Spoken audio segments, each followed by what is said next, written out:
సభా సరస్వతికి నమస్కారం.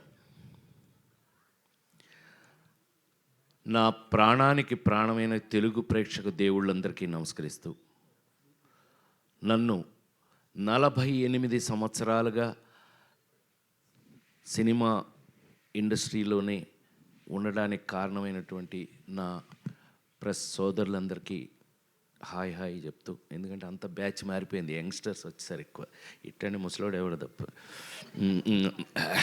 30 ఏళ్ళ నుంచి కలిసే ఉన్నాం లేరా మనం. ఇవాళ యాక్చువల్గా భలే అవకాశం దొరికింది. నా స్వామి రంగ ఇంతకాలానికి మా స్వామి దొరికాడు. ఈయన స్వామి స్వామి అని పిలిచేవాళ్ళం. ఫ్లాష్ బ్యాక్లు ఏం గుర్తులేవా?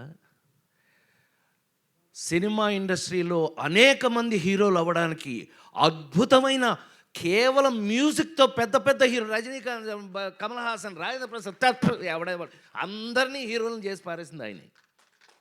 జస్ట్ మ్యూజిక్తో. గుర్తులేదా? నా ఫస్ట్ హీరోయిన్ సినిమా ఆడకపోయినా ఈనాటికి మర్చిపోలేని గోపెమ్మ చేతిలో గోరుముద్ద, రాధమ్మ చేతిలో వెన్న ముద్ద, రామోజీ ఫిల్మ్ సిటీ వారు తయారు చేసిన దాంట్లో నేను హీరోగా యాక్ట్ చేశాను. కానీ ఆ పాటలు అజరామరం. సరే, ఆయన కోపం వచ్చింది. ఏంట్రా నేను ఇంత కష్టపడి చేస్తే ఈ సినిమా సరిగ్గా ఆడలేదంటారా? నెక్స్ట్ ఏం సినిమా చేశాను చెప్పండి, దమ్ముంటే చెప్పండి. Thank you very much. ఇంకెవరు లేడీ ఏంటారు అనుకున్నా, అంత కుర్రలేనేమో అనుకున్నా. Lady styler. నా జన్మలో ఈ రోజున వారి ముందు చెప్తున్నాను, నేను నాకు అవకాశం దొరికింది అందుకని చెప్తున్నా. ఈ అవకాశం ఆయనతో రాదు మాకెప్పుడు. కానీ వాళ్ళు చెప్తున్నా, సార్ ప్రేమించి పెళ్ళాడు సినిమా తర్వాత ఆత్మహత్య చేసుకుందాం అనుకున్న నేను, అంతకుముందు డబ్బింగ్లు చెప్పేవాడిని, డబ్బులు వచ్చాయి, డబ్బింగ్ డబ్బులతో మద్రాసులో ఇల్లు కట్టే. యాక్టింగు ఆ సినిమా అంతగా ఆడకపోవటం వల్ల హీరో అయ్యి ఏమీ కలగపోయింది. అంటే do or die. Ladies Tailor cinema కనుక ఆడకపోతే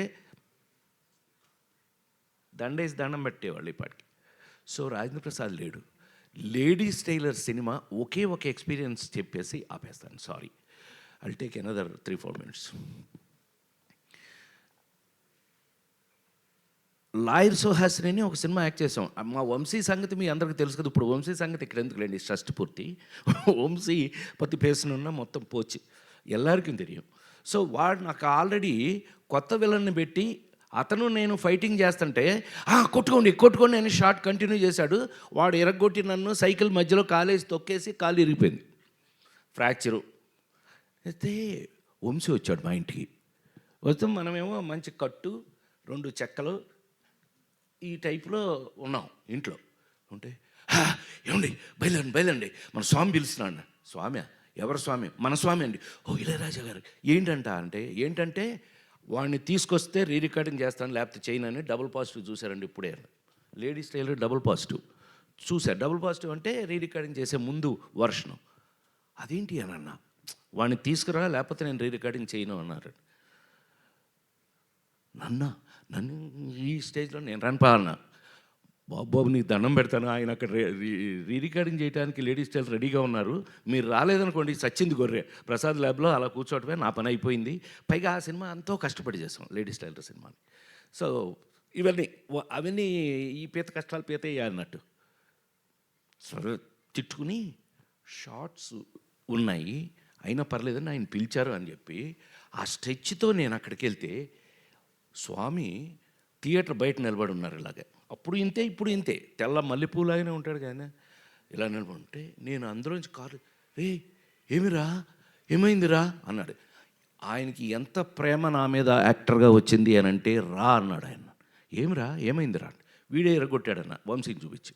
ఎందుకురా ఎరగొట్టాడంటే షార్ట్లో ఏదో జరిగింది అందుకని. ఎరా నువ్వు అంత బాగా యాక్ట్ చేస్తావా? నేను ఇప్పుడు రీ రికార్డింగ్ చేస్తాను, నీ యాక్టింగ్గా నా రీ రికార్డింగ్గా తేల్చుకుందాం మన ఇద్దరం అని చెప్పి థియేటర్ లోపల సార్ வாழ்க்கையில மறக்க மாட்டேன் நான். எனக்கு ஒரு ஸ்டூல் போட்டு నాకు ఒక స్టూల్ వేసి ఆ ఎదురుగా ఉన్న మ్యూజిక్ బోర్డు ఎదురుగా స్టూల్ వేసి సోఫాలో కూర్చో ఇక్కడ అని చెప్పి కాలు దాని మీద పెట్టించి 3 రోజుల పాటు లేడీస్ టైలర్ రీ రికార్డింగ్ చేశారు సార్. అది ఆ సినిమా అప్పటికీ ఇప్పటికీ ఎప్పటికీ మీ అందరి సంకలో ఇళ్లల్లో అన్నిటిలోనూ ఉంది. ఆ రోజుల నుంచి తెలుగు సినిమాలో మీకు అందరికీ బాగా తెలుసు, నాతో పాటు చిరంజీవి గారి సినిమాలకు కూడా ఆయన తెలుగులో మీకు ఎన్ని సూపర్ డూపర్ హిట్లు మీకు తెలుసు. అలాంటి మా స్వామి ఇంతకాలానికి మళ్ళీ షష్ఠి పూర్తి, నాకే షష్ఠి పూర్తి, నేను షష్ఠి పూర్తి నిజ జీవితంలో మెల్లిగా ఎస్కేప్ అయ్యా. 60 అప్పుడు తప్పించుకున్నా, ఎవరికి దొరకకుండా. నాకు అడిగి వెళ్ళదు 60 అప్పుడు నో షష్ఠి పూర్తి, నాకు షష్ఠి పూర్తి అంటారా పొర నన్ను మా అబ్బాయిలు అడిగితే. చివరికి చూస్తే ఏంటంటే ఈ పవను ఈ రూపేష్ వీళ్ళు నన్ను వదల. చివరికి తెలుగు సంస్కృతి సంప్రదాయాలు ఉట్టిపడేటట్టుగా అద్భుతంగా కీరవాణి గారు పాట రాశారంటే మీకు అర్థమైపోవట్లే ఆ సినిమా ఎట్లా ఉంటుందని. ఎంత ఆశ్చర్యం వేసింది మాకు ఆయన తీసుకెళ్ళి. ఆయన మీకు కీరవాణి గారికి మాకు ఉన్న అటాచ్మెంట్ ఏంటో తెలుసా? ఆయన 100వ సినిమా నా సొంత సినిమా. బాపు గారితో తీసిన రాంబంటి సినిమాకి నేను అనుకోకుండా వెళ్ళి, ఏమండి మీరు నాకు మహా ఇష్టం తెలుసు కదా, కేవి మహాదేవన్ గారు ఇళయరాజా గారు ఈజ్ ఈక్వల్ టు కీరవాణి గారు. సో ఆయన తీసుకెళ్ళి పెడితే అనుకోకుండా ఇది బాపు గారితో సినిమా అండి అని అంటే, అబ్బా థ్యాంక్ యూ, నాకో మంచి అవకాశం ఇచ్చారని. ఆయన నాతో అంటే ఏంటి సార్ భలే చెప్తారంటే, ఇలా కాంబినేషన్లో వారితో నేను 100వ సినిమా నా సొంత సినిమా చేయటం జరిగింది. అదొక అదృష్టం. సూపర్ డూపర్ హిట్స్ పాటలు అవి చేసాం. సో ఈవేళ ఈ విధంగా కలుసుకోవడం నాకైతే ఒళ్ళంతా రూపేష్ చెప్పినట్టుగానే 48 సంవత్సరాల నుంచి సినిమాలు యాక్ట్ చేస్తున్నా కొన్ని ఎక్సైట్మెంట్లు మనం మారలేవు నాయన. కొన్ని ఎక్సైట్మెంట్ జీవితకాలం భగవంతుడు అంతే, భగవంతుడు ఇచ్చిన వరాలు సార్.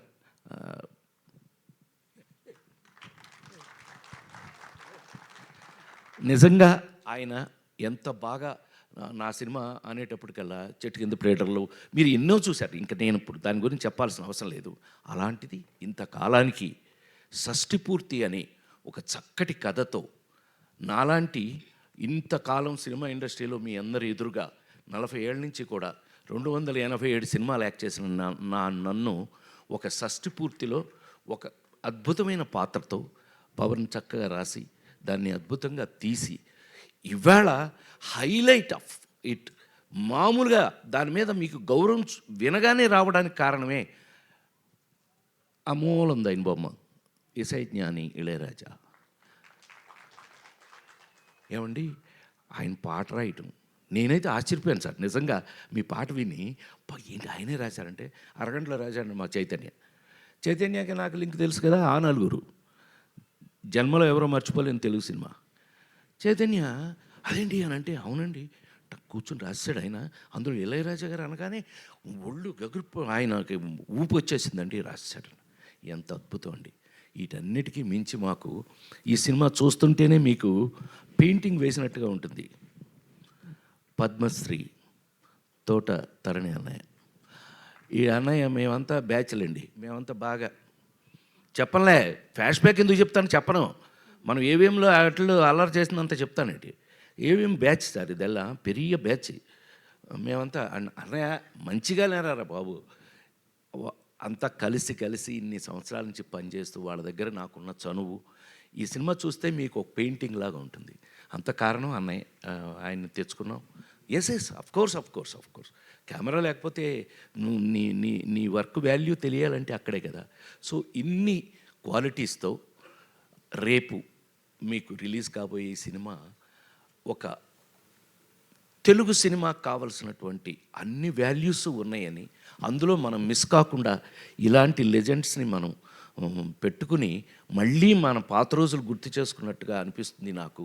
ఇంకా మీ ముందు పనిచేస్తున్నాను కాబట్టి నేను ఇంకా మీ అందరి ముందు కళాకారుడిగా చాలా కాలం ఉండాలంటే ఇలాంటి సినిమాల వల్లే అని మరొక్కసారి మనవి చేస్తూ, ఈ అవకాశం నాకు ఇచ్చిన ప్రతి ఒక్కరికి కూడా పేరున కృతజ్ఞతలు తెలియజేస్తూ,